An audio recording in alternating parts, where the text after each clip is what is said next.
Si les mentalités à la base ne se transforment pas, on aura beau remplacer tous les dirigeants d'un pays. Si le pays qui est à diriger garde les mêmes mentalités que d'antan, ça n'ira pas loin. Salut les amis, comment allez-vous?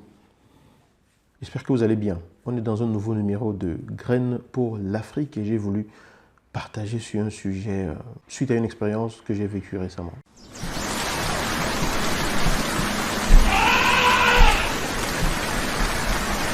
Il n'y a pas très longtemps, j'ai voyagé pour l'Afrique. J'ai décidé de faire un voyage en retour aux sources. C'était vraiment plaisant d'y retourner et de fouler à nouveau le sol natal. Et du coup, j'arrive à l'aéroport et comme tout le monde, j'attends de récupérer mes bagages, mes valises. Et à un moment donné, je vois un homme en tenue, c'est comme ça que nous on les appelle, c'était un militaire, qui arrive et qui me dit « Ah, bonjour mon frère, ça va? Ça s'est bien passé le voyage ?» Je dis « Oui, très bien, ça s'est très bien passé. » Il dit « Ah, nous on est constant quand vous venez nous voir comme ça. » Du coup, le gars, il engage la conversation du genre, on est potes quoi, du genre très relax et tout. Il me dit « Ah, tu vas bien, ça s'est bien passé? » D'emblée, il me tutoie. On ne se connaît pas, hein, je ne l'ai jamais vu. C'est un jeune, je pense peut-être même que je suis plus âgé que lui. Mais dans tous les cas, il se met à me tutoyer. J'ai dit oui, très bien, le voyage s'est bien passé, merci. Et il me dit, ah, tu vis là-bas, n'est-ce pas? Et tu viens nous voir de temps en temps. En tout cas, nous, on est là, hein, on garde le pays. Du coup, je commence à voir un peu où est-ce que le gars veut arriver. J'ai dit, bah, c'est très bien. Et ça se passe bien.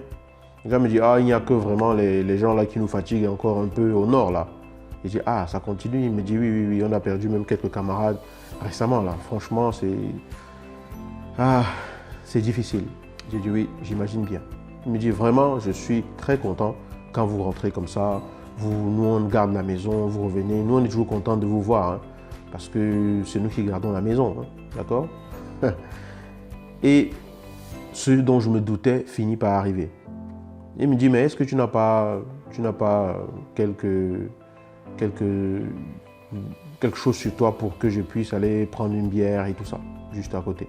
Je lui ai dit non, désolé, je n'ai pas ce qu'il faut, je n'ai pas la monnaie locale et tout. Il me dit, moi, c'est pas grave, même tu me donnes 2 €, ça ira, je vais juste aller là prendre une bière et ça suffira. Je lui ai dit non, malheureusement, je n'ai rien. Et du coup, entre-temps, puisqu'il n'était pas seul, il était venu avec un collègue à lui, chercher quelqu'un en fait. Cette personne arrive donc avec ses bagages et du coup, ils sont obligés de partir. Et en partant, il me dit, bon, je t'attends dehors, hein, je t'attends dehors. Quand je suis arrivé à l'extérieur, je m'attendais à ce qu'il me saute à nouveau dessus.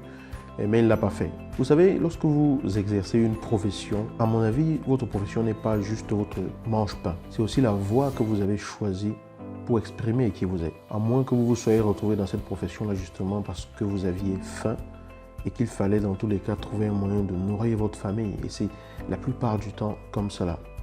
Et même si c'est le cas, à partir du moment où vous avez choisi d'embrasser cette profession, même si vous l'avez embrasser parce que cela est bien payé, c'est censé être bien payé et tout, il est important lorsque vous faites ce que vous faites dans votre métier, que vous laissiez transparaître ne serait-ce que les valeurs que ce métier-là attend de vous, ne serait-ce que les valeurs que ce métier-là est censé représenter, ne serait-ce que les valeurs que ce métier-là est censé incarner.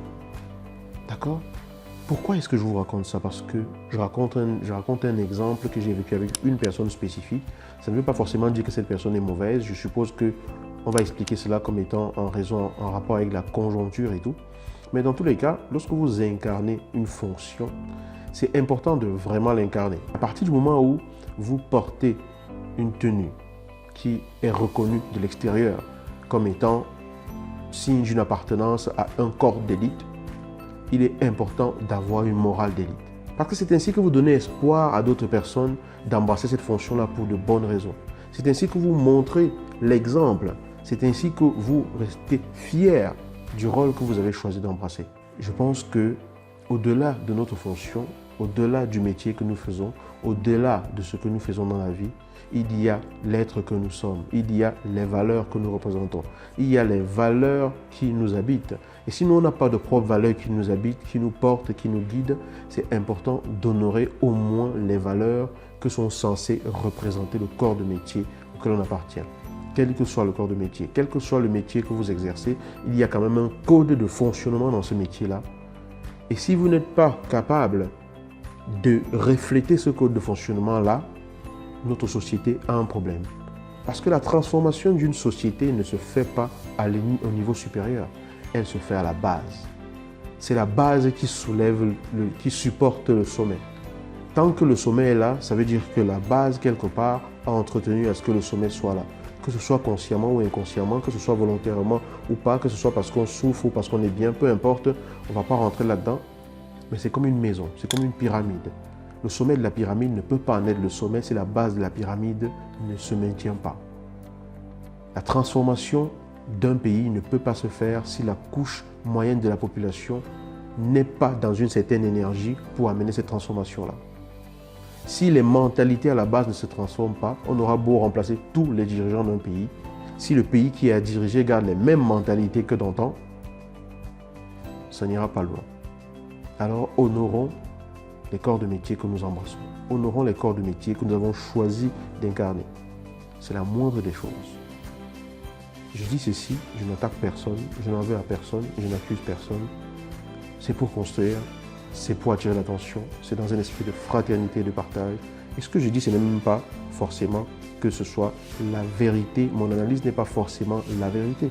Les faits se sont vraiment déroulés et l'analyse que j'en fais n'est pas forcément la vérité. Ce n'est que ce que j'ai compris, ce n'est que ce que j'ai tiré comme leçon.